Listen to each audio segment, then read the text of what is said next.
நம்ம எப்பொழுதுமே மார்க்கெட்டில் தான் தோஃபு வாங்குவோம். நல்லா ஃப்ரெஷ்ஷாக கிடைக்கும். ஒரு மீடியம் சைஸ் தோஃபு பார்த்திங்கன்னா ஒரு பீஸ் 50 சென்ட் தான் இருந்தது. இப்போ 60 சென்ட் ஆயிருச்சு.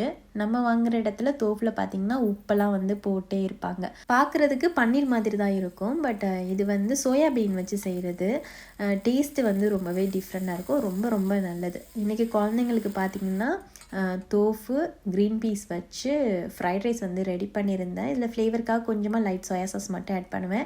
எனக்கு கொஞ்சமாக மிக்ஸ் ரைஸ் வந்து குக்கரில் வேக வச்சுட்டேன். ஹஸ்பண்ட் கிட்ட தேங்காய் வாங்கும்பொழுது நல்லா பார்த்து எடுங்க அப்படின்னு தான் சொன்னேன். உள்ளே முளைச்சி வந்திருக்கும் போல் அதை கவனிக்கல. வீட்டுக்கு வந்ததுக்கப்புறம் தான் பார்த்தோம். சரி அந்த பூவாதை எடுத்து சாப்பிடுவேன்னு உடச்சி பார்த்தா குட்டியூண்டாக தான் இருந்தது. பட் ரொம்ப நல்லா இருந்தது. நல்ல இனிப்பாக இருந்துச்சு. எனக்கு ரொம்ப பிடிக்கும். தெம்பே தவுகையெல்லாம் பார்த்திங்கன்னா ரொம்ப நாளைக்கெலாம் ஃப்ரிட்ஜில் வைக்கக்கூடாது. வாங்கிட்டு வந்த உடனே ஃப்ரெஷ்ஷாக சமைச்சு சாப்பிட்றணும்.